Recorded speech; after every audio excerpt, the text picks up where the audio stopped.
On va commencer, si vous êtes prêts. Donc déjà, bienvenue sur cet atelier sur la façon d'obtenir le statut de PSAN.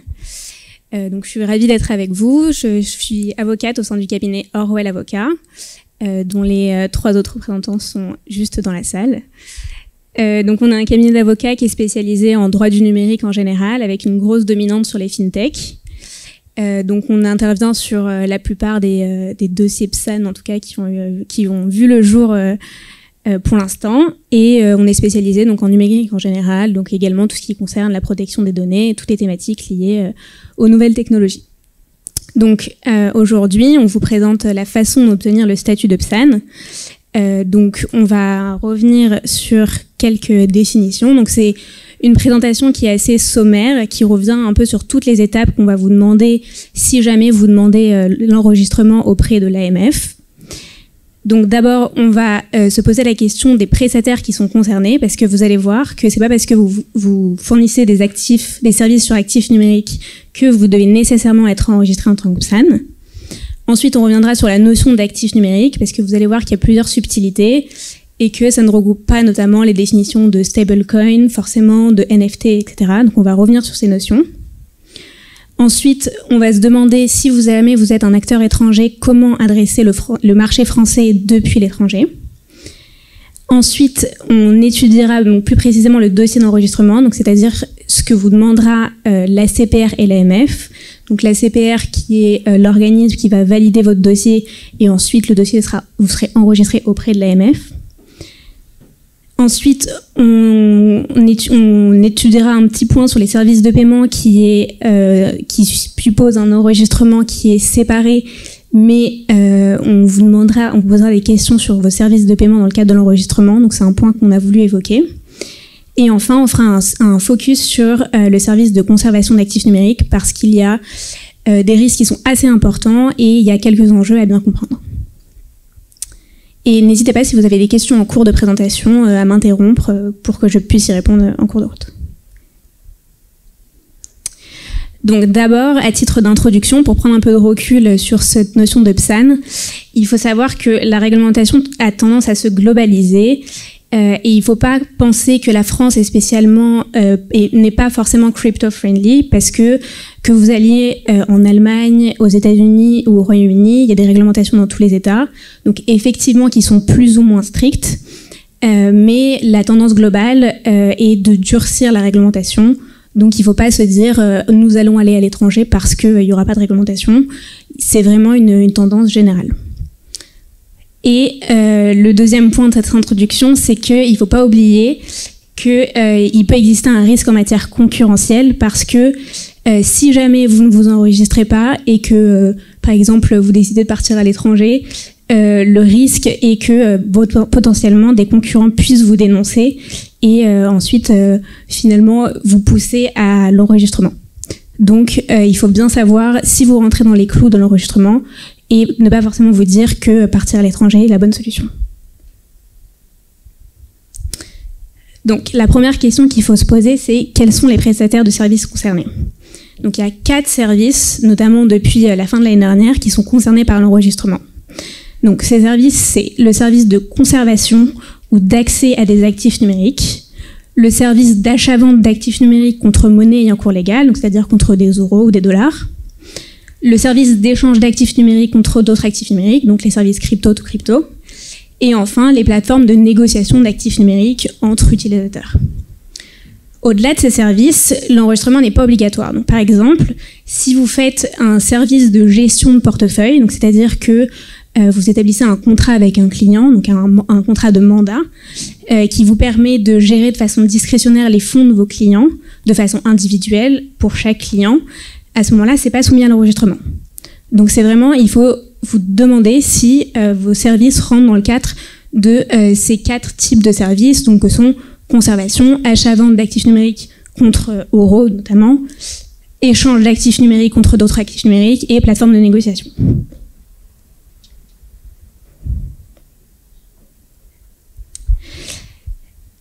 Ensuite, il y a la question importante de la notion d'actif numérique. Donc, tous ces termes ne rentrent pas dans le cadre de ce qu'on appelle actif numérique et donc, par extension, de l'obligation d'enregistrement des PSAN. Donc, ce qui rentre dans la notion d'actif numérique, c'est la notion de jeton et la notion de monnaie virtuelle. Donc, ce qu'on appelle monnaie virtuelle, c'est les crypto-monnaies. Mais ces notions se distinguent donc de la notion notamment de NFT, je vais vous expliquer pourquoi, de monnaie électronique, de stablecoin et enfin de tous les services qui concernent des produits dérivés. Autrement dit, si vous fournissez des services de NFT, si vous émettez de la monnaie électronique, si vous émettez des stablecoins ou enfin si vous exercez des services sur produits dérivés, vous n'aurez pas besoin de vous enregistrer. Donc plus précisément sur la notion de jeton et la notion de monnaie virtuelle. La notion de jeton, donc il y a plusieurs critères à remplir, mais le plus important, c'est le fait d'avoir un droit sur l'émetteur. Et par exemple, ça se distingue du NFT parce que le NFT suppose un droit de propriété, alors qu'un droit sur l'émetteur, ce sera plutôt un droit d'accès à un service. Donc en ce sens, le NFT ne rentre pas dans la catégorie de jeton. Et le deuxième élément de la notion d'actif numérique, c'est la notion de monnaie virtuelle, donc ce qu'on appelle crypto-monnaie. Or, une crypto-monnaie suppose de pouvoir être échangée. Or, les NFT par définition sont uniques, comme le titre l'indique, non-fungible token. Donc, par définition, ce sont des objets qui sont à collectionner, donc qu'on n'échange pas. Donc, c'est pour ça que que le concept de NFT ne rentre ni dans la catégorie des jetons, ni dans la catégorie de monnaie virtuelle, donc pas dans la catégorie d'actifs numériques, donc n'est pas soumis à enregistrement. Ensuite, on a la notion de monnaie électronique. Donc ça, concrètement, c'est le fait d'avoir un euro virtuel, par exemple, qui doit pouvoir être remboursé par un autre euro. Parce que dans la définition de monnaie électronique, il y a une notion qui est importante, c'est la notion de remboursement. Donc, c'est-à-dire que votre monnaie doit pouvoir être remboursée avec l'actif qui a permis de l'acheter. Donc, cette définition permet d'exclure les actifs numériques, donc que sont les jetons et les monnaies virtuelles. Ensuite, on a la notion de stablecoin. Donc, pour cette notion, les choses sont un peu moins claires, mais globalement, tous les stablecoins sont de la monnaie électronique et donc sont soumis à un autre processus d'enregistrement qui n'est pas l'enregistrement PSAN. Donc, c'est-à-dire que si vous émettez des stablecoins, vous n'aurez pas à vous enregistrer PSAN. Mais en fonction des caractéristiques du jeton, il se pourrait que ça rentre dans les catégories de la monnaie virtuelle. Donc, il faudra vraiment étudier les caractéristiques de vos jetons pour savoir si ça rentre dans les catégories de la monnaie virtuelle, notamment si c'est un moyen d'échange entre plusieurs utilisateurs. Et enfin, les produits dérivés. Donc ça, c'est une notion qui est complètement distincte. Pourquoi ? Parce que le droit distingue la notion de produit dérivé de son sous-jacent. Donc, par exemple, si on prend un exemple très concret, c'est pas parce que vous faites un produit dérivé sur du riz que vous allez vous attendre à recevoir un sac de riz chez vous. Et donc, il faut faire une distinction entre le produit dérivé lui-même et le sous-jacent qui peut être tout à fait un actif numérique. Et donc, c'est pas parce que vous faites des produits dérivés sur actifs numériques que vous devez vous enregistrer en tant que PSAN. Si vous fournissez les 4 services qui sont indiqués ici, que vous devez vous enregistrer en tant que PSAN. Est-ce que vous avez des questions à ce stade ? Bien sûr. Si je fais un produit dérivé avec du Monero, c'est un actif numérique ou pas ? L'actif numérique sous-jacent, oui, mais c'est pas parce que vous faites un produit dérivé sur un actif numérique que vous devez vous enregistrer en tant que prestataire de services sur actif numérique. Donc j'ai la possibilité quand même de... Parce que je sais que le statut PSAN ne donne pas accès à l'échange de jetons Monero.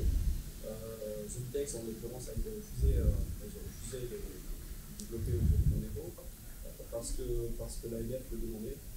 Et du coup, il y a moyen de bypasser d'une certaine manière en utilisant un produit dérivé pour pouvoir vendre justement des Monero parce que j'en ai l'utilité. Dans tous les cas, donc c'est possible que de toute façon vous ayez un contrôle de l'AMF a posteriori, donc ça c'est absolument pas exclu. Mais effectivement, en tout cas, bypasser peut-être ce statut de PSAN, mais c'est possible que vous rentriez dans une autre catégorie juridique et qu'on vous demande. Sur le moment, oui, enfin non, pas forcément qui crée sur le moment, mais disons que le statut de PSAN vraiment est limité à en tout cas l'enregistrement est limité à ces 4 services que sont la conservation, l'achat-vente, monnaie en cours légal, contrat actif numérique, crypto-to-crypto et plateforme de négociation. Oui. Si je fais de l'arbitrage entre une crypto-monnaie, par exemple pour le compte de client, j'arbitre, je fais du trading par exemple, je rentre dans ce cadre-là puisque je fais de l'achat-vente entre de la crypto et une monnaie fiduciaire, par exemple l'euro, si j'arbitre en euros. Vous voulez dire si vous faites du trading pour un autre client ? Oui, à ce moment-là, c'est ce que j'ai expliqué au début. Ça rentre, à mon avis, selon les caractéristiques, en fonction des caractéristiques à définir que vous souhaiterez, mais dans le cadre de la gestion individualisée de portefeuille. Et la gestion individualisée de portefeuille est un service sur actifs numériques, mais n'est pas un service soumis à l'enregistrement. Voilà. Oui, parce qu'en fait, dans la loi, il y a ces 4 services plus 6 autres services. Il y en a 10 en tout, mais c'est seulement les 4 premiers qui sont soumis à l'enregistrement.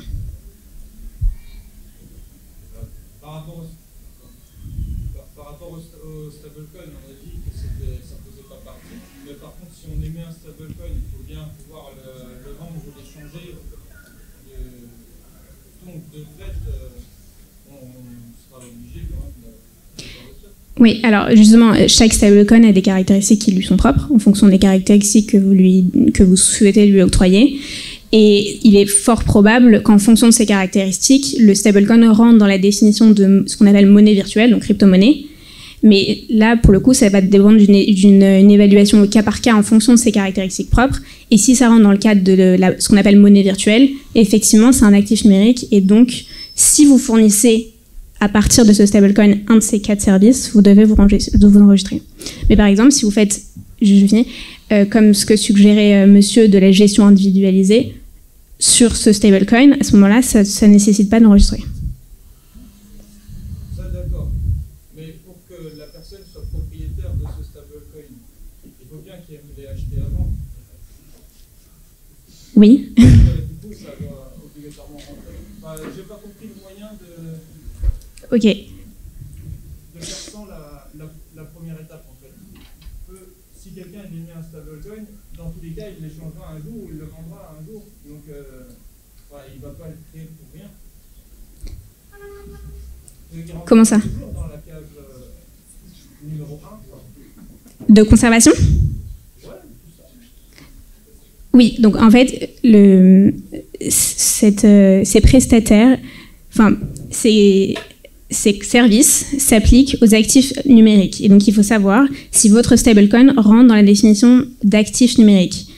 Parce que vous pouvez faire de la conservation de n'importe quel autre objet incorporel, mais si ça ne rentre pas dans la définition d'actifs numériques, à ce moment-là, le statut de PSAN ne s'exerce pas. Donc, en fait, il faut regarder si votre stablecoin, que vous l'échangiez ou pas, selon ses caractéristiques, selon les caractéristiques qui lui sont propres, et donc ça demanderait une étude juridique, il faut savoir si ça rentre dans la définition d'actifs numériques. Parce que la définition d'actifs numériques, ça recoupe la définition de jetons et de monnaie virtuelle, donc de crypto-monnaie, qui elles-mêmes ont plusieurs critères qui leur permettent de remplir ces définitions. Mais si vous ne remplissez pas ces définitions, à ce moment-là, ce n'est pas un actif numérique, et donc vous n'êtes pas soumis à l'enregistrement PSAN. Est-ce que c'est plus clair ?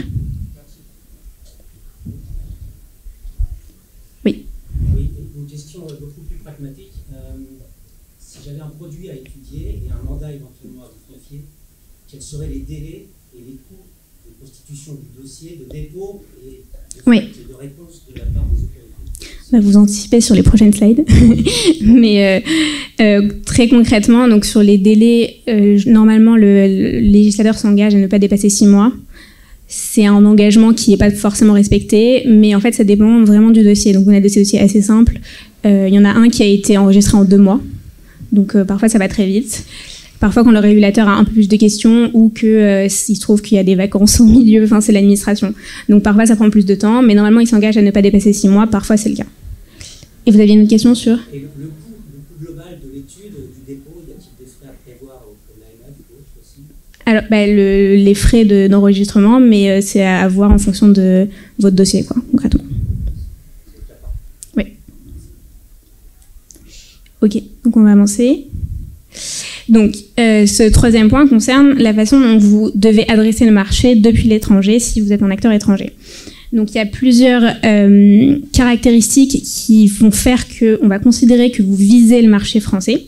Donc c'est notamment si vous avez une installation physique en France, ou ce sont des critères alternatifs.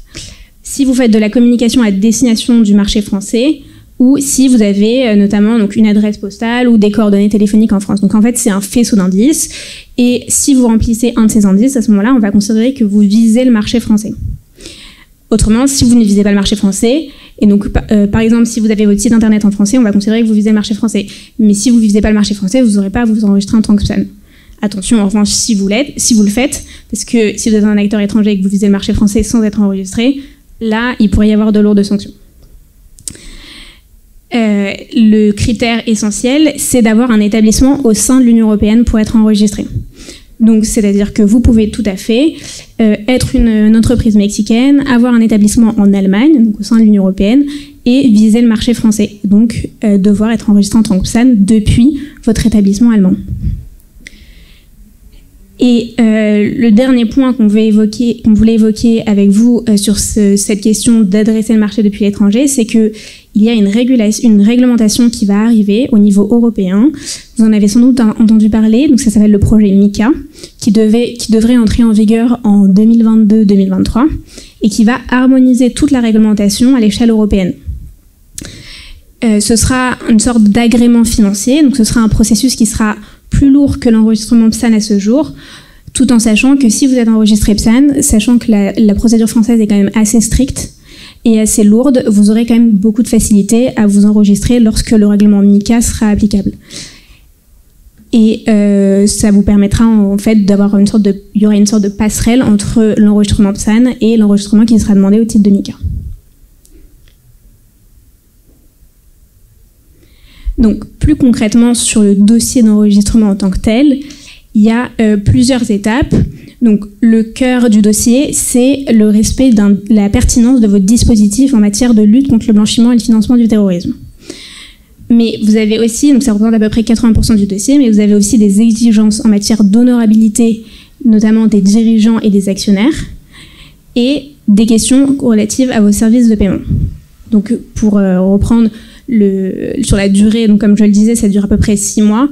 Et si vous ne respectez pas toutes ces exigences, vous pouvez avoir des sanctions à la fois disciplinaires, financières et finalement la pire des sanctions, qui est une sanction de publicité. C'est-à-dire que le nom de votre société sera placardé sur les sites des régulateurs comme faisant partie d'une liste noire, c'est-à-dire n'étant pas enregistré alors que vous auriez dû. Les sanctions peuvent aller jusqu'à 30 000 €, donc c'est assez important, et 2 ans d'emprisonnement. Donc très concrètement, si on prend les exigences en matière de dispositifs LCBFT, parce que c'est 80% du dossier, vous allez devoir embaucher des gens, parce que vous avez des nouvelles responsabilités que vous allez devoir créer au sein de votre entreprise. Notamment le poste de responsable LCBFT, qui est extrêmement important, en tout cas aux yeux du régulateur, qui est la personne qui est donc, comme son nom l'indique, responsable du dispositif, et donc c'est-à-dire responsable vis-à-vis du régulateur de l'adéquation du dispositif par rapport à la loi, et responsable notamment de la formation de toutes les personnes qui vont être concernées par la relation client. Donc c'est-à-dire toutes les personnes qui vont devoir réaliser le KYC et se conformer aux exigences en matière de lutte contre le blanchiment.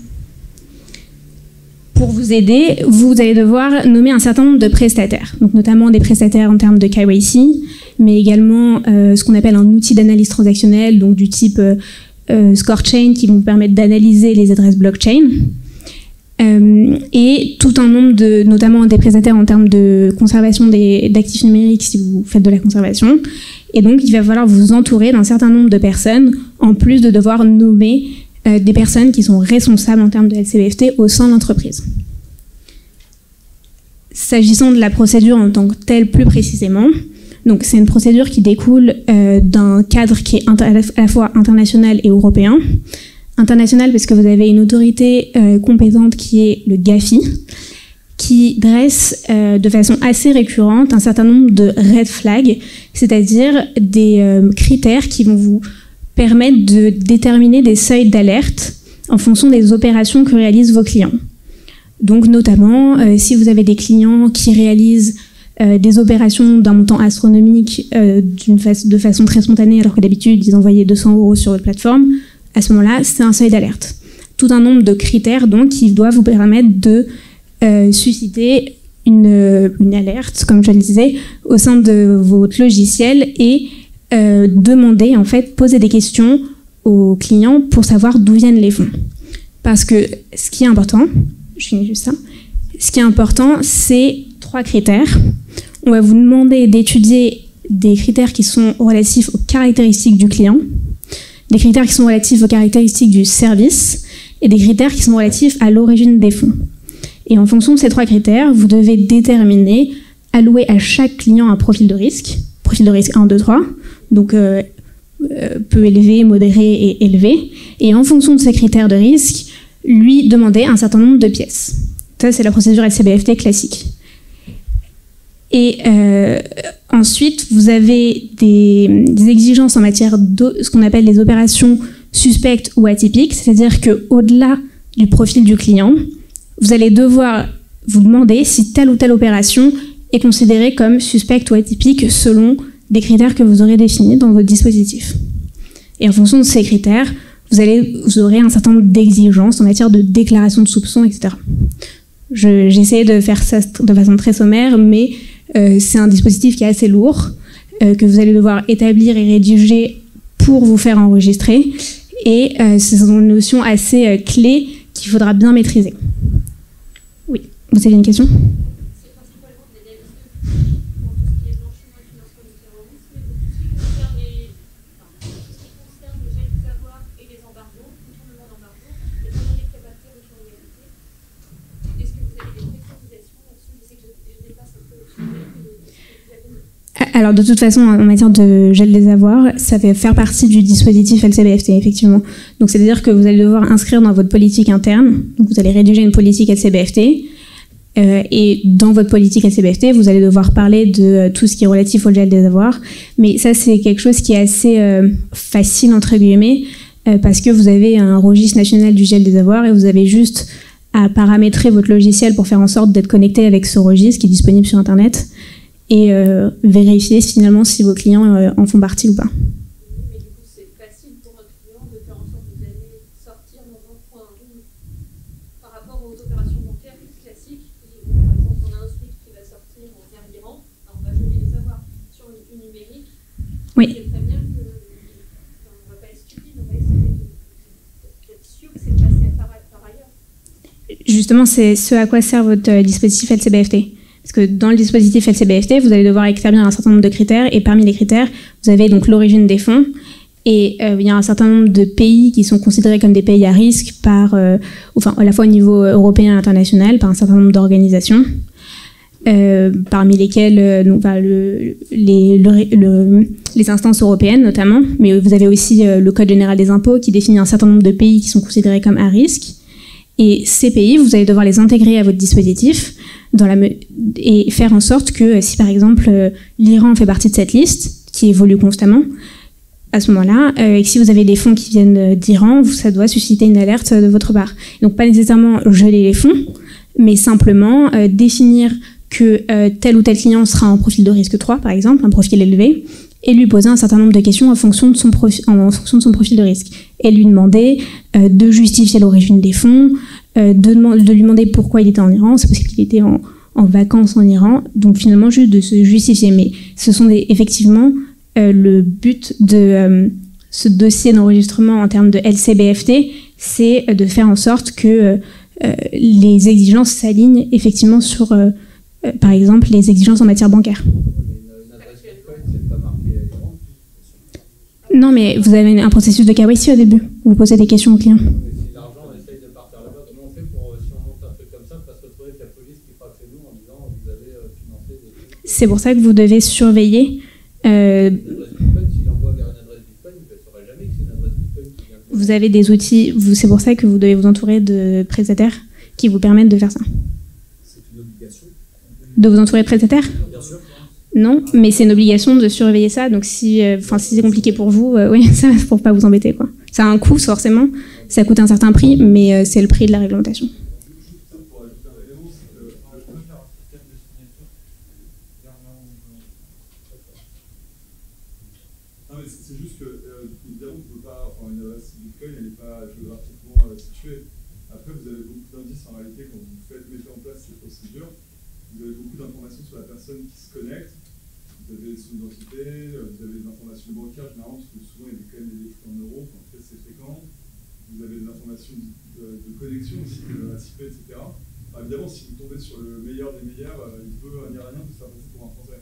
Et la plupart, en fait, il y a souvent des failles. Et en fait, ce que demande la réglementation, c'est que vous soyez attentif à ces failles pour pouvoir contrôler un peu ce qui se passe sur le service. Après, ce ne sera jamais du 100%, mais il faut se rapprocher au maximum de 100%, et c'est l'objet de cette réglementation. On ne reprochera pas si c'est arrivé tant qu'on a fait le plus qu'on pouvait pour... Non, bien sûr, de toute façon, avec le PSAN, l'avantage de cette procédure, c'est que votre dispositif LCBFT, toutes vos règles de lutte contre le blanchiment, elles sont validées par le régulateur avant que vous puissiez exercer.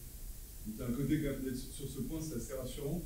Si vous n'avez même pas besoin de faire confiance à vos avocats, vous pouvez juste, vous avez un tampon qui est valable à tenter. Hein. Après, évidemment, il faut le mettre à jour, etc.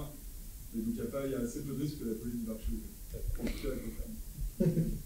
Et en fait, ce qu'il faut retenir à la limite pour vous rassurer, c'est que tout le but de ce dispositif est de vous dédouaner en termes de responsabilité. Donc, c'est-à-dire que si vous avez posé les bonnes questions au bon moment à tel client qui, selon vous, serait à risque, à ce moment-là, on ne pourra jamais vous en vouloir s'il y a des trous dans la raquette et que votre dispositif est défaillant. À ce moment-là, on pourra vous en vouloir. Mais si vous avez fait tout votre possible, qu'en plus le dispositif a été validé par l'AMF, que vous l'avez audité parce qu'il y a un certain nombre de contrôles qui doivent être exercés. Donc tous les ans, vous devez revérifier que votre dispositif est en accord avec la loi. Vous devez le faire auditer par des prestataires externes, etc. Donc, bon, effectivement, il y a un moment où on ne peut pas tout prévoir, on ne vous en voudra pas, mais l'essentiel, c'est de vous conformer à la loi, et c'est tout.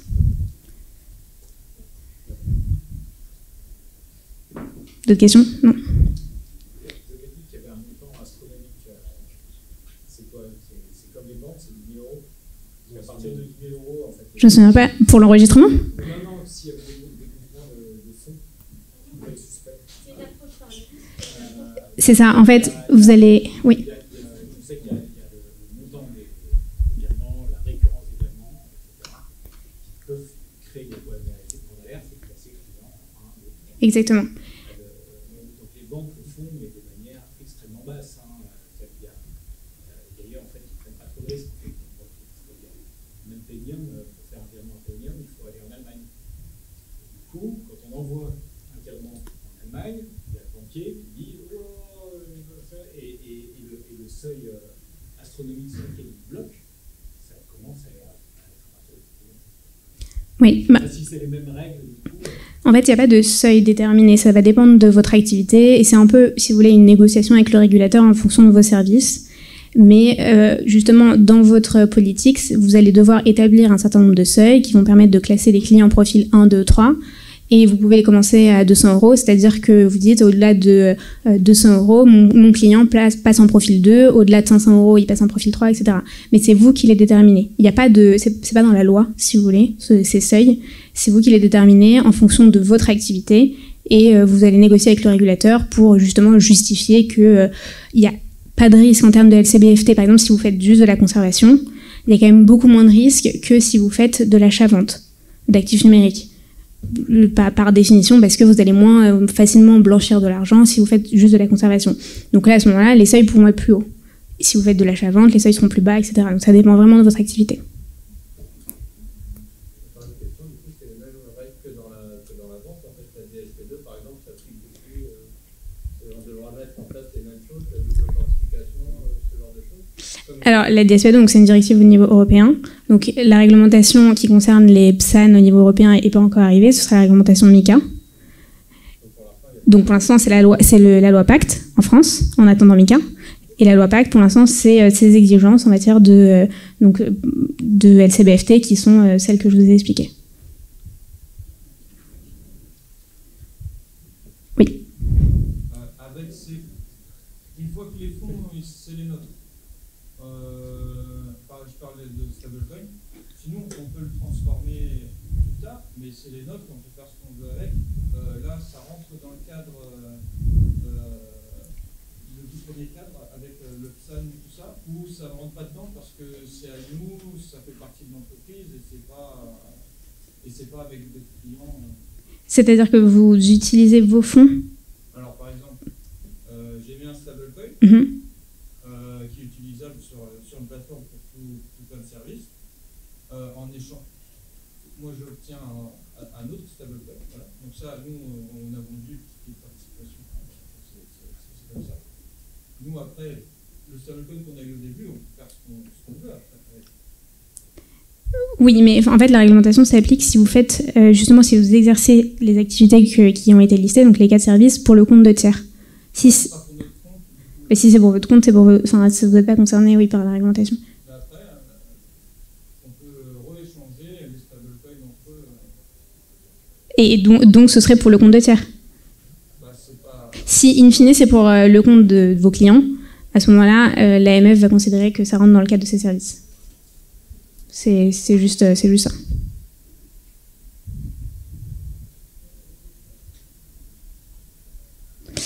Ok, donc on va passer à la suite. Un des derniers points importants, donc c'est la question des services de paiement. Donc ça fait... donc c'est d'autres lois que les dispositions qui sont relatives au PSAN, mais au cours de l'enregistrement, on va vous demander notamment de décrire vos flux pour savoir si vous devez si vous rentrez dans le cadre de la définition des services de paiement. Donc très concrètement, dès lors que vous décidez d'ouvrir un compte, c'est-à-dire que vos clients vont envoyer de l'argent sur votre plateforme, ça c'est un service de paiement. Si vous leur permettez de payer par carte bancaire, si vous recevez des virements SEPA, tout ça sont des comptes de paiement. Par exemple, sur Kraken, quand vous envoyez de l'argent, c'est un service de paiement. Or, si vous fournissez ce type de service, il va falloir que vous obteniez un autre agrément, qui est l'agrément de PSP, prestataire de services de paiement, mais qui est extrêmement compliqué. Donc, pour vous aider, il y a un statut qui est le statut d'agent de PSP. Donc, c'est-à-dire que vous allez aller voir un PSP qui existe déjà, par exemple Trésor, et vous allez leur demander d'obtenir le statut d'agent. Donc, il y a un statut qui est octroyé par la CPR. Et vous êtes obligé d'avoir ce statut d'agent de PSP pour pouvoir fournir vos services dès lors que vous fournissez des services de paiement. Donc, par exemple, vous recevez des virements SEPA. Ça, c'est une obligation et c'est vraiment un élément qu'il faut retenir. Après, l'avantage, c'est que la procédure pour obtenir ce statut d'agent de PSP est plus courte que la procédure pour obtenir le statut de PSAN. Donc, vous pouvez commencer la procédure PSAN et ensuite commencer en parallèle la procédure d'agent de PSP et vous obtiendrez la procédure d'agent de PSP quasiment en même temps ou avant la fin de l'enregistrement PSAN.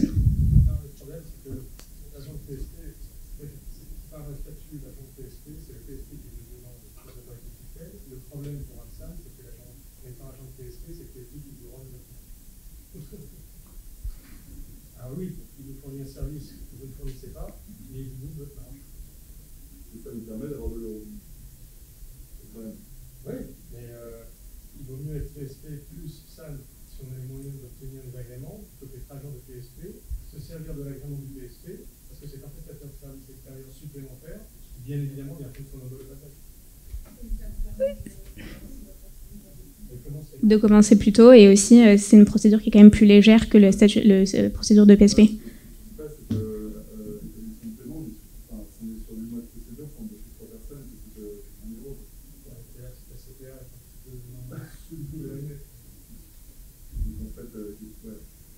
Si vous voulez, on peut obtenir le statut de PSP, c'est juste que c'est plus compliqué et plus long et a priori qui coûte plus cher en termes d'organisation, mais c'est tout à fait possible. En tout cas, la procédure d'agent semble présenter quand même des facilités par rapport à le statut de PSP en tant que tel. Quelle est la place j'ai une question qui est un peu plus générale, mais quelle est la place d'un développeur dans ce monde-là qui a une idée? D'accord? Je veux mener à bien cette idée. Et quelle est la place du développeur face à cette salve? J'ai demandé les statuts de salve, j'ai demandé une utilité. J'ai reçu un mail avec une cinquantaine de pages. J'ai de suite pris un billet d'avion pour le Portugal. Et puis c'est réglé. Voilà, c'est tout. Tant pis pour la France. Tant pis pour la France, mais il y a le règlement MICA qui arrive, faut pas l'oublier. Voilà. Tant pis pour la France, tant pis Mais c'est un frein énorme, enfin c'est un frein donc, littéralement énorme et exorbitant pour tous ces développeurs qui ont des bonnes idées. Voilà.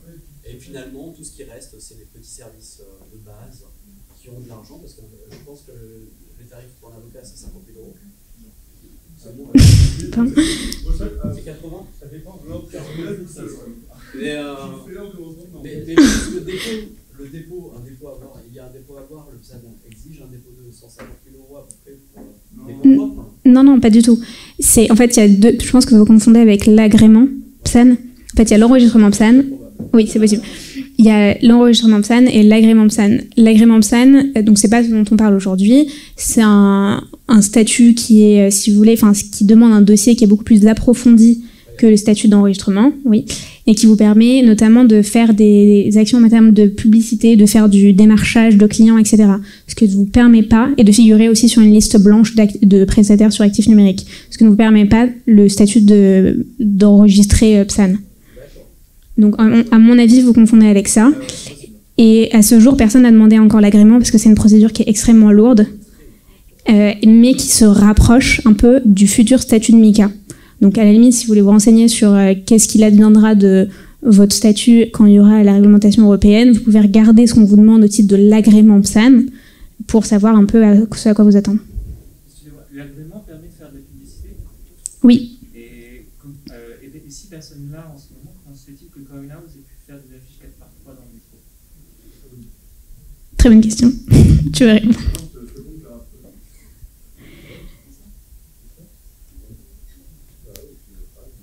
Alors c'est vrai que c'était pour un plan d'épargne en Bitcoin, mais je ne sais pas s'ils ont trouvé une faille ou quoi, s'ils sont simplement passés où. Non, c'est qu'ils, à mon avis, oui, si je me souviens des affiches, c'est qu'ils ne doivent pas mettre en avant le fait de vendre des actifs numériques. Donc ils ont dû trouver la faille en faisant ça.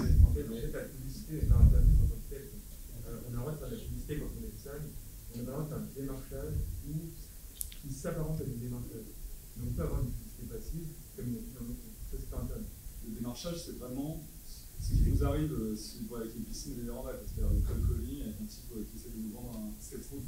Le démarchage, c'est vraiment vous avez rien demandé, on vient vous voir physiquement ou numériquement pour vous vendre quelque chose. Par contre, la publicité, que ce soit la publicité en ligne ou hors ligne, ce qu'elle fait Coinhouse, d'ailleurs, c'était assez réussi comme campagne, je trouve, ça c'est autorisé. Et ça fait partie du régime qui est en fait, alors je sais que ça fait quelques oreilles, mais en fait c'est un régime assez libéral le PSAN. Il n'y a pas énormément on vous demande de faire le contre-blanchiment, parce que ça c'est quelque chose qui, socialement et politiquement, est pas négociable. Mais après, il n'y a pas beaucoup d'obligations en plus. Ça va changer avec MiCA, comme elle dit Clara, mais en fait, c'est un régime assez libéral. Sur un portefeuille de clients existants, est-ce qu'on a le droit d'aller les voir pour vendre des actifs numériques? C'est un portefeuille qui serait que vous aurez dans quel cadre? Gestion plate, de clients. Un actif avec des actifs plutôt classiques. Pour diversifier, c'est leur proposer des choses. C'est des personnes, non? Oui, voilà, en passant le PSAN, mais est-ce que j'aurais le droit du coup? Non, je sais pas, parce qu'en fait, la définition des marchés, c'est le caractère non sollicité. C'est-à-dire si la personne a souscrit un DPR pour recevoir des infos sur la vente d'actifs numériques, là ça va. Mais si elle n'a rien demandé et que vous envoyez une mailing. Un mailing? Ouais. Téléphone, une fois par an, on va nous dire, salut, ça va, un truc, et on nous dit, écoute, j'ai ça à te proposer, est-ce que ça en fait, alors, si vous êtes encore une fois, là on parle de l'enregistrement, c'est-à-dire la procédure obligatoire à minima. Dans ce cas-là, vous n'avez pas le droit de faire le démarchage. Donc, votre démarche, s'il est déjà client. Il a déjà oui, mais le démarchage en tant que ça, là vous allez avoir deux casquettes, vous ne pouvez pas mélanger les deux casquettes. Vous voyez ce que je veux dire? Sur une société, on ne peut pas avoir. Nous, on a déjà l'AMF, on ne pouvait pas juste avoir le PSAN et du coup proposer des actifs numériques. Vous êtes société, il y a des discussions aujourd'hui à l'AMF sur le cumul de certains statuts. Vous avez des statuts dont on sait qu'on ne peut pas se cumuler, vous avez certains statuts qui sont en discussion. Société de gestion plus SAN. Ça, c'est en discussion à l'AEG à l'AMF. Société de financement plus SAN. Aujourd'hui, on a de plus en plus dans la défi de produits qui sont à la fois des produits bancaires et avec des fonds collatéraux contre faux. Et là, vous avez également une mixité où on est à la fois sur un produit bancaire, sur un produit wealth management et à la fois un flux SAN. Ce sont des sujets qui ne sont pas encore totalement arrêtés. À la date d'aujourd'hui, si vous êtes en gestion discrétionnaire avec votre client, si vous avez fait de l'équation, si vous avez tout ce qu'il faut, vous pouvez très bien de proposer la crypto pour diversifier, mais pas en tant que ça, parce que de toute façon, vous n'aurez pas le droit de vous adresser à quelqu'un d'autre. C'est dans le cadre de questions discrétionnaires, et ça ne sera pas considéré comme du démarchage, mais au titre de l'activité de l'étude. Ah, mais c'est pas vous? Non? Oui, il faudra creuser, mais on parle. Mais il y a des vrais sujets par arrêter sur des métiers différents qui ont viennent à se rejoindre du fait de ces nouveaux produits. Bon, donc ce qu'il faut retenir en tout cas, c'est que si vous êtes enregistré PSAN, vous ne pouvez pas faire de démarchage ou ce qui s'apparente à du démarchage, à la différence de si vous êtes agréé PSAN, mais donc pour l'instant, il n'y a pas encore de prestataires qui sont agréés. Est-ce que vous avez d'autres questions à ce sujet? Ok. Et donc le dernier point, c'est un point sur la conservation d'actifs numériques. Donc ça vous concerne pas tous, ça concerne que les prestataires qui fournissent ce service. Si donc dès lors que vous avez en fait une maîtrise sur les fonds de vos clients, donc que vous conservez, vous leur fournissez ce qu'on appelle un wallet custodial. À ce moment-là, vous faites de la conservation d'actifs numériques. Et en fait, on considère donc que ce service remplit est assez risqué et donc il y a un certain nombre d'exigences en termes de sécurité. Et donc c'est pour ça qu'au cours de votre enregistrement PSAN, si jamais vous fournissez ce service, on va vous demander quelles sont les modalités de conservation des actifs numériques. Donc hot wallet, cold wallet, etc. Est-ce qu'il y a un multisig? Comment vous faites concrètement pour conserver les fonds de vos clients? Et le deuxième aspect, c'est on va vous demander de préciser quelles sont les modalités de récupération des fonds en cas de dommage. Par exemple, très concrètement, il y a un accident, un incendie, où le responsable de la LCBFT a demain un accident et n'est pas en mesure de récupérer les clés, ce genre de thématique, et donc d'établir un plan, ce qu'on appelle un plan de continuité d'activité, c'est-à-dire de dresser en fait une logistique et d'expliquer aux régulateurs comment vous faites en cas d'incident qui pourrait nuire à la conservation des fonds de vos clients.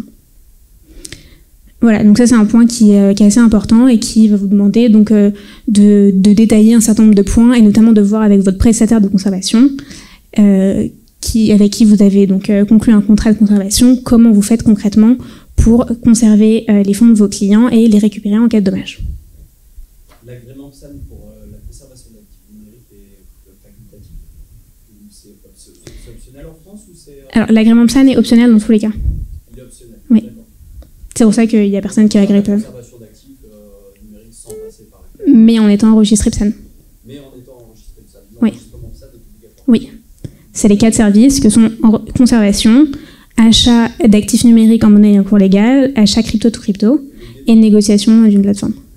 Le dépôt de jetons un dépôt de jetons sur lequel le client dépose lui-même des jetons sur une adresse dont il bénéficie de la clé privée et la plateforme n'a pas accès au fonds.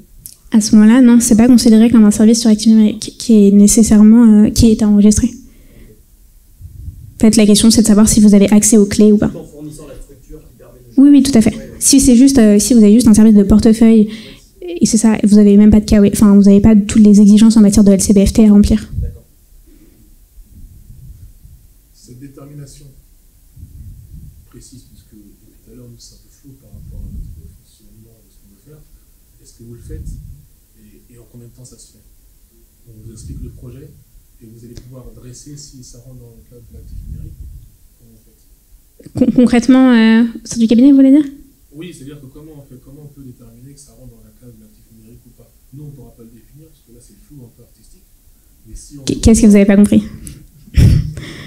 Nous, on lance un token pour tokeniser de l'immobilier. Ok. Et en fait, on nous a dit qu'on rentrait en cadre de crowdfunding, mais en fait, de ce qu'on comprend, on rentre plus dans le cadre du PSAN. Mais nous, on ne pourra pas pouvoir le résoudre tout de suite. Mais est-ce que vous, quand on présente un projet, vous pouvez déterminer si on rentre dans le cadre de l'actif numérique ou pas? Oui, tout à fait. Cette étude. Si vous venez nous voir avec votre projet en nous détaillant exactement comment ça fonctionne, on pourra vous dire si votre token rentre dans la définition d'actifs numériques, ce qui est possible, hein, mais ce qui n'est pas évident, tel que vous nous le décrivez en tout cas. Oui, tout à fait. Et à l'issue on pourra vous fournir un mémo réglementaire, et à l'issue de ce mémo, on déterminera si vous avez besoin de vous enregistrer PSAN ou pas. Ça se fait non. Bah, il faut le temps qu'on travaille, quoi. Mais ouais, globalement, ça prend beaucoup de temps. C'est un mémo réglementaire que vous voulez. Oui, c'est ça. Oui, la meilleure stratégie par rapport à l'alimentation, et comment se positionner. Oui, tout à fait. Bah, c'est exactement ça. Vous venez avec votre projet, on vous explique exactement comment la réglementation s'applique à votre projet. Et ensuite, on vous dit si vous devez vous enregistrer PSAN ou pas. Et ensuite, éventuellement, vous voyez si vous voulez poursuivre sur l'enregistrement. Vous acceptez les règlements du PSAN ? Oui.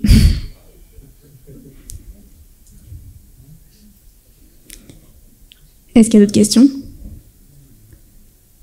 Si on propose un service de farming pour rebondir sur la juste en fait une adresse de réception, des personnes envoient ça sur l'adresse qui va farmer ce domaine derrière,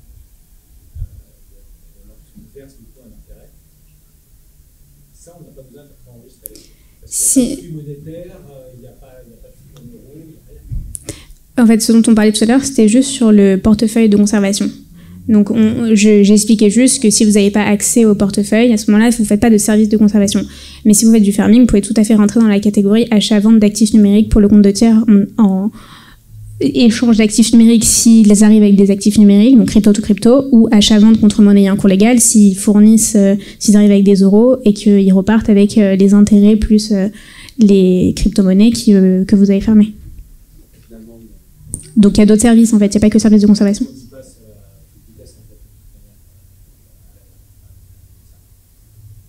Ah oui, oui, oui. Oui, vous rentrez vite dans ces critères, complètement. Ça dépend de votre dossier. Il faudra vraiment voir au cas par cas.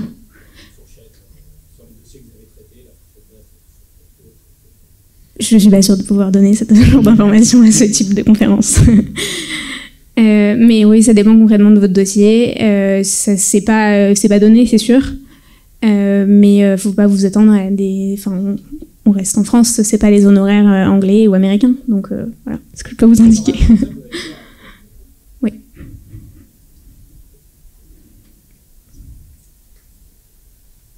Oui. En fait, ce que je veux faire, ça ressemble à ce que monsieur parle. Sauf que du coup, c'est pour ça que je parlais de stablecoin. Simplement, j'en fabrique un et je le vends contre un autre. Donc lui, dans son portefeuille, il a acheté mon stablecoin.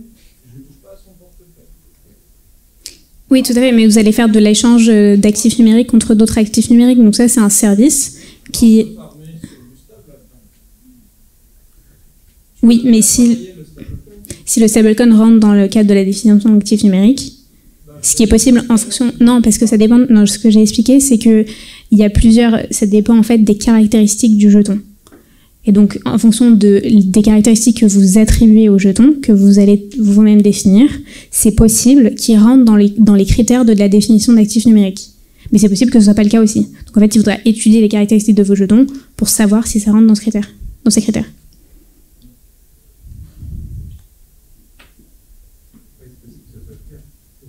C'est possible que...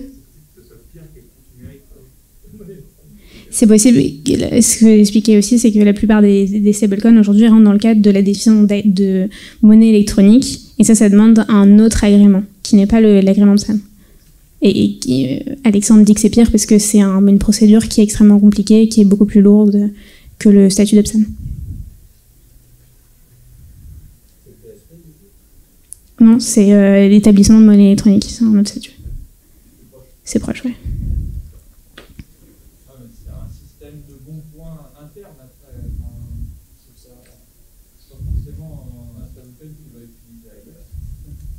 Oui, mais ça dépend. Enfin, le régulateur s'attache pas. Enfin, il va regarder qu'est-ce qui définit votre stablecoin pour savoir si c'est un actif numérique ou pas.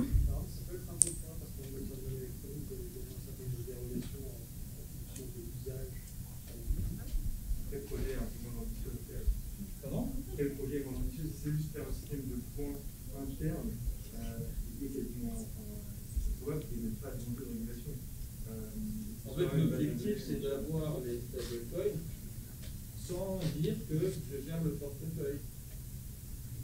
Moi, j'ai vendu mon stablecoin à moi contre un autre, et c'est l'autre que je vais faire travailler. Mais je le fais travailler en mon nom propre, je ne le fais pas travailler pour lui. Parce que lui, il ne verra pas ça. Moi, après, cette farm-là, ça m'aide dans le projet, et après, on peut avoir des récompenses dans le projet avec ce qui a été farmé de tout. Mais je ne vais pas faire travailler du stablecoin pour donner directement une rémunération à celui qui m'a acheté le stablecoin. C'est moi, j'utilise ça pour faire vivre le projet et intéresser les gens à rentrer dans le projet. C'est complet. Après, je pourrais pas dire. Non, mais c'est sûr que, en tout cas, moi, ma seule intervention, c'était de dire qu'en fait, la qualification des équipes numériques, c'est une chose, mais en fait, c'est pas une chose qui peut nous arriver quand vous avez des sites de projet. C'est souvent une donnée. Parce que c'est souvent une procédure, parce que c'est pas long, parce que c'est souple sur les conditions à remplir. En fait, là, c'est vrai que tout le monde a l'impression que ce régime est quelque chose d'extrêmement contraignant, mais c'est quand même l'impression que c'est beaucoup moins contraignant par rapport à tous les autres régimes en matière financière. Cela, je gère la création et la distribution monétaire. Après, c'est impossible de mener sur le projet personnel et c'était un peu le sens du marbre. Globalement, l'idée à plus long terme, c'est que ça s'aligne plus ou moins sur le bancaire. MICA, c'est un peu ça. C'est un espèce d'alignement. Le bancaire, ce sera au niveau des services d'investissement et des services de paiement. Ouais. Il y aura beaucoup d'autres. Aujourd'hui, par exemple, un PSAN enregistré, donc tous les PSAN français aujourd'hui n'ont pas besoin d'être assurés sur les fonds qu'ils faire, par exemple, tous les services qui fournissent, n'ont pas besoin de mettre en place des politiques de conflit d'intérêt, ce genre de choses. Ça, c'est quelque chose qui, avec MICA, sera obligatoire. Vous aurez des exigences en matière de fonds propres aussi, avec MICA, ce qui n'est pas le cas aujourd'hui. En fait, ce sera beaucoup plus un agrément financier, alors qu'aujourd'hui, 80% de la procédure concerne la LCBFT. Donc, une fois que vous avez votre politique et votre classification, globalement, c'est fait, quoi. Vous avez 2 formulaires qui sont des formulaires actionnaires et dirigeants, où on vous pose très peu de questions globalement. On vous demande juste combien vous avez de parts, est-ce que vous avez des connaissances en matière d'LCBFT, mais enfin, très concrètement, ça va vous prendre une demi-heure maximum à remplir chacun et c'est tout. Non, le formulaire actionnaire, mais sinon, enfin, la plupart, enfin, le cœur de la procédure, c'est la LCBFT.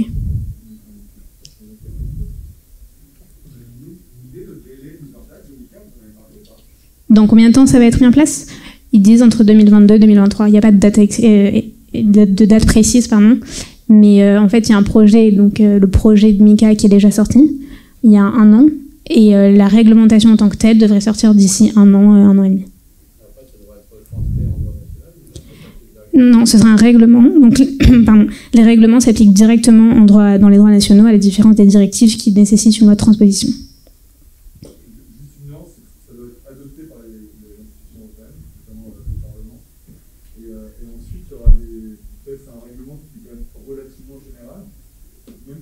Directement, il y aura des règlements techniques.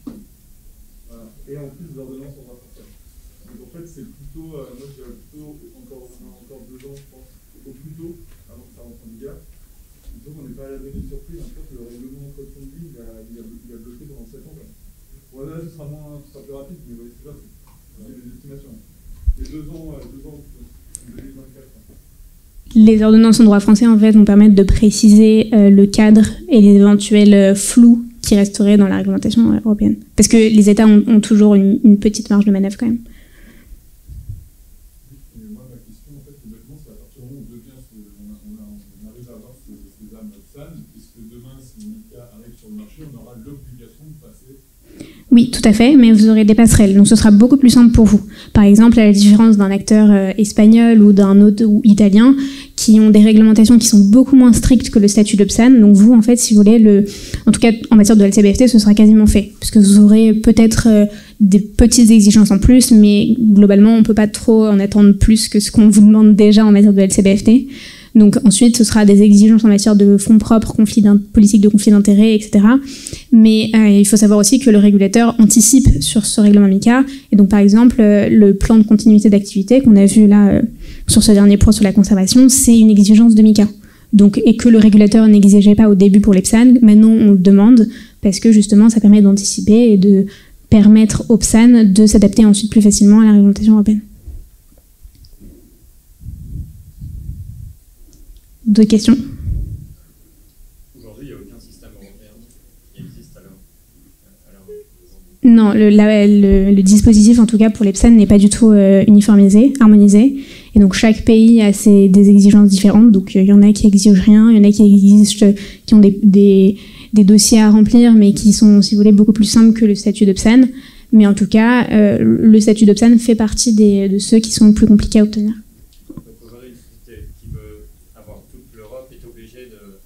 Exactement, de s'enregistrer dans chaque pays. Ouais. Mais ce ne serait pas forcément la chose la plus maligne à faire dans la mesure où d'ici 2 ans maximum, le statut de MICA arrive.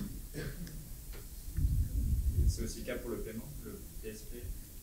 Alors, le statut de PSP, oui. Enfin, non, c'est une directive qui est européenne, donc à la différence du statut PSAN. Mais ce que j'expliquais, c'est que vous avez besoin d'être agent de PSP dans le cadre de l'enregistrement PSAN si vous fournissez des services de paiement. Même si ce sont des exigences européennes, mais comme elles s'appliquent directement en France, vous êtes obligé de vous y conformer. Oui. Est-ce que simplement mettre des liens vers des plateformes qui permettent d'échanger, on va dire sur notre compte, c'est considéré comme on n'a pas besoin d'être agent PSP?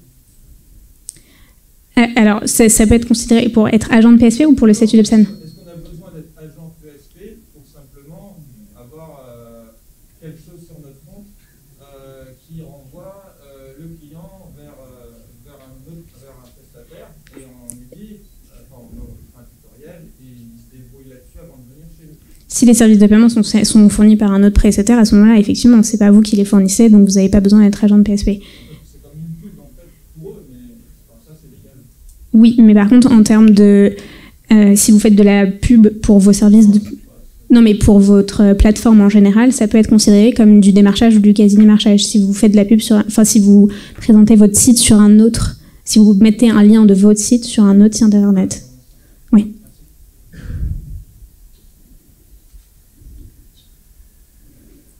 Est-ce qu'il y a d'autres questions?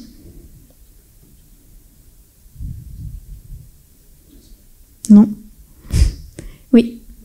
2 minutes, j'aimerais revenir sur les monnaies numériques, monnaies virtuelles et stablecoins. La différence entre les trois. Ok, je vais revenir sur la slide. Alors, donc, ce que j'ai expliqué, c'est que la notion d'actif numérique regroupe 2 notions, qui sont la notion de jetons et de monnaie virtuelle, et qui sont des notions qui sont complètement différentes de celles de NFT, monnaie électronique, stablecoin et produits dérivés. Donc, votre question porte sur les stablecoins, c'est ça? La différence avec les actifs numériques? L'électronique et stablecoin, en fait, quand vous avez expliqué monnaie électronique, c'est une monnaie qui peut être revendue contre du fiat, de l'euro. En fait, la monnaie électronique, la principale caractéristique qui va permettre de les distinguer, c'est que ça doit être il doit y avoir une faculté de remboursement. Donc, c'est par exemple un euro numérique qui doit pouvoir être remboursé dans un euro de votre compte bancaire. Et donc, c'est ça la différence avec les stablecoins. Entre nous, tous les gros stablecoins, etc., en fait, ils sont dans la monnaie électronique. Donc aujourd'hui, ils sont dans l'illégalité, actuellement. En fait, il y a une tolérance parce que je pense qu'on est à un stade encore très early et le régulateur n'a pas forcément envie, on va dire, à court terme de la réguler. Donc une tolérance. Et cette tolérance, au plus tard, elle va s'arrêter avec une carte. Dans le cas, il y a un autre règlement qui ne concerne pas les salles, les intermédiaires, mais qui concerne les stablecoins. DAI, ça fait jetons. Le DAI, c'est l'exception. C'est algorithmique. Algorithmique, c'est un peu autre chose.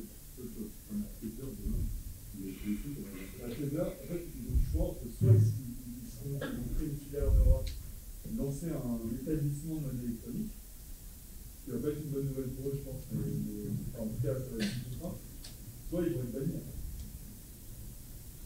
Et nous, en tant qu'Européens, comment ça, ils sont bannés par un peu. On utilise des synthétiques, on utilise des euros synthétiques. Après, moi, je suis pas dehors, parce que une chose qui est sûre, c'est que je pense qu'on vit la fin d'une période qui était YOLO. Et Binance, etc., les produits dérivés, tout et le 225, je pense que ça va s'arrêter. Après, demain, vous aurez le choix. C'est sûr que vous êtes dans un marché européen, américain ou japonais, et et vous êtes régulé comme vos petits voisins, comme vos voisins, comme vos concurrents, soit vous serez offshore. Ça existe toujours. Aujourd'hui, il y a des casinos offshore, il y a des jeux offshore, il y a des trucs de forex et de offshore. Donc, en fait, je pense que la vision long terme, c'est ça. Dans 5 ans, dans 5 ans à peu près, vous serez soit comme les forex qui sont aux Seychelles, soit vous serez comme les prestataires financiers qui sont à Paris, à Londres ou à Tokyo.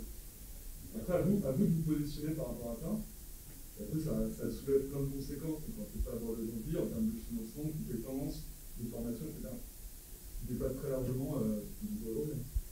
Tout à fait d'accord. Du coup, tout ça qui serait considéré comme offshore, on sait qu'il y a une politique de name and shame, et donc que certains pays sont considérés comme gris, etc.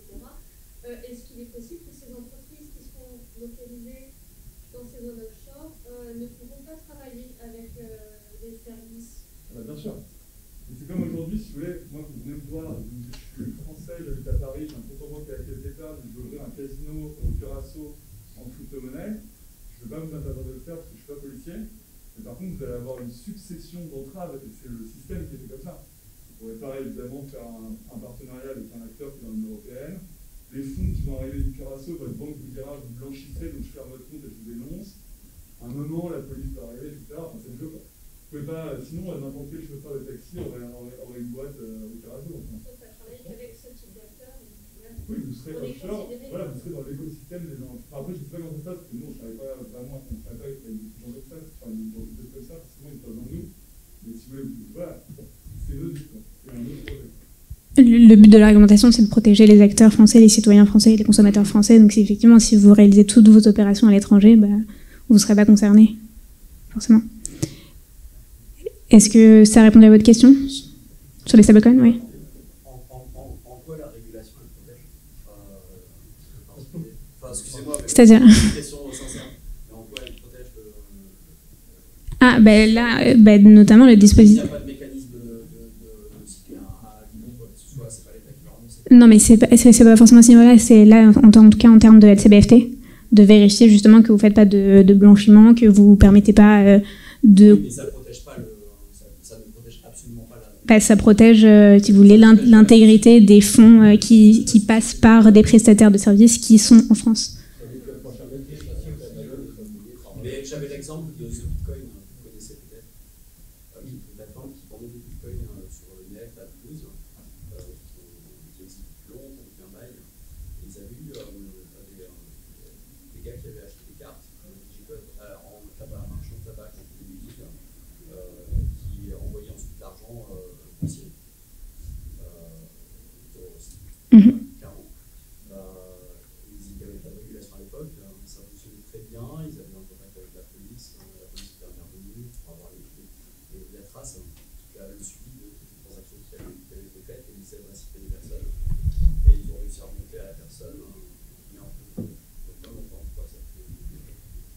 Et vous exemple, en fait, avec des personnes, parce que ils étaient régulés à l'époque. Non, ils n'étaient pas. Si, à l'époque, il y avait déjà la protection des comptes blanchiment, et il y avait cette l'obligation de carte d'identité. Oui, non, c'est une régulation. Parce que vous voyez, la régulation, c'est quand vous demandez notre identité. Et en fait, le pendant que vous ne voyez pas, c'est que quand il y a des opérations suspectes comme celle-ci, l'acteur a l'obligation de la transmettre à un service de renseignement qui lui va enquêter. Et c'est comme ça, ils vont cette histoire, ils vont réussir à monter. Voilà. Donc, dans cet exemple, ça répond à votre question, parce que c'est comme ça que la régulation protège. Justement, en faisant toutes les... Non, mais on peut la mettre enfin, c'est pas du training, on ne parle pas de choses qui sont pas d'activation. C'est simple, la réglementation, dans l'immense majorité des cas, elle a une justification. Après, il y a une application qui est, comme à chaque fois qu'on applique un principe, c'est parfois pas très beau à voir, il y a des effets de bord, il y a des gens qui... Surtout dans la crypto. Non, mais je suis d'accord, mais en fait, c'est quand même un secteur où il y a beaucoup. Là, on est dans une conférence où les gens connaissent, savent, etc. Mais si vous voulez, il y a énormément de victimes de scam, il y a énormément d'escroqueries, il y a du blanchiment. C'est des choses, je pense qu'on peut aimer le bitcoin et pas s'en réjouir. Après, voilà, moi je suis pas un ayatollah de la réglementation, je suis plutôt crypto, mais bon, après, je pense qu'être anti-réglementation, c'est assez contre-productif. Je pense que même pour faire avancer la crypto. Surtout que les choses vont évoluer. Enfin, si elles évoluent, c'est plutôt dans un sens plus strict que l'inverse.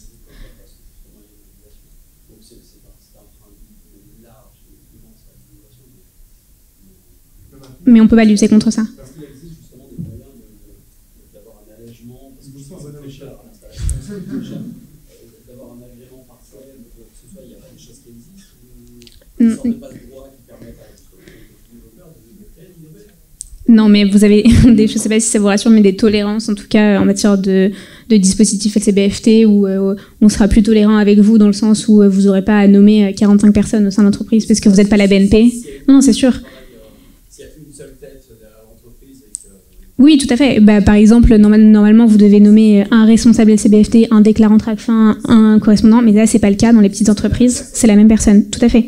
Mais le régulateur en est tout à fait conscient et ils savent que vous avez moins de moyens qu'une banque et que vous n'avez pas une équipe de 100 personnes derrière. Donc, ils s'adaptent. Bien sûr, bien sûr. Est-ce qu'il y a d'autres questions ? Non ? Ok, parfait. Ben, merci beaucoup en tout cas pour votre attention. Et n'hésitez pas si vous avez d'autres questions en cours de conférence.